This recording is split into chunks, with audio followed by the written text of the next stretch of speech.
রাশিয়ার president Vladimir Putin সে মুসলমানদের নিয়ে কি বলল? সে বলল যে তোমরা একজন মুসলমান, তোমরা সাদা কাপড় মোড়ানো, মাথায় টুপি দাও, দিয়ে তোমরা কাকে বেশি ভয় পাও, সৃষ্টিকর্তাকে না তোমাদের ট্রাম্পকে? মানে এমন একটা কথাই মানে চাঞ্চল্যকর সৃষ্টি করে দিয়েছে মধ্যপ্রাচ্যর জোরে। মুসলমানদের হৃদয়ে আঘাত করছে সেই কথাটায়।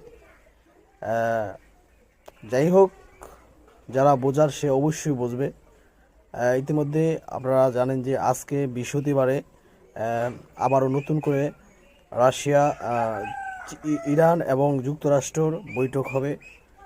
এতে কঠিন হুঁশিয়ারি দিয়া চীন এবং রাশিয়া বলে দিছে যে এই যুদ্ধে অবশ্যই যুদ্ধ বন্ধ করতে হবে।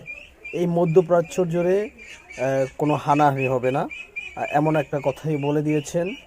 যে বলেছেন যে দূর থেকে একটা লোক আইসা মধ্যপ্রাচ্যর দেশগুলোতে তারা যুদ্ধ বাজানোর চেষ্টা করতেছে, তোমরা এখনো কেন বোঝো না? বুঝছেন? মধ্যপ্রাচ্য রাষ্ট্রগুলোকে, আরব আমিরাতে, সৌদি আরব সহ সবাইকে এই কথা বলেছেন যে দূর থেকে একটা রাষ্ট্র আইসা তোমাদের আশেপাশের রাষ্ট্রের সাথে তোমাদের যুদ্ধ বাজানোর চেষ্টা করতেছে, তোমরা কেন বোঝো না? বুঝছেন? এখন বুঝলে বুঝপাতা, না বুঝলে তেজপাতা। ভিডিওটা সর্বোচ্চ শেয়ার করে দিবেন। ভিডিওটা যদি ইউটিউব থেকে দেখে থাকেন তাহলে অবশ্যই সাবস্ক্রাইব করে দিবেন। ধন্যবাদ। আসসালামু আলাইকুম।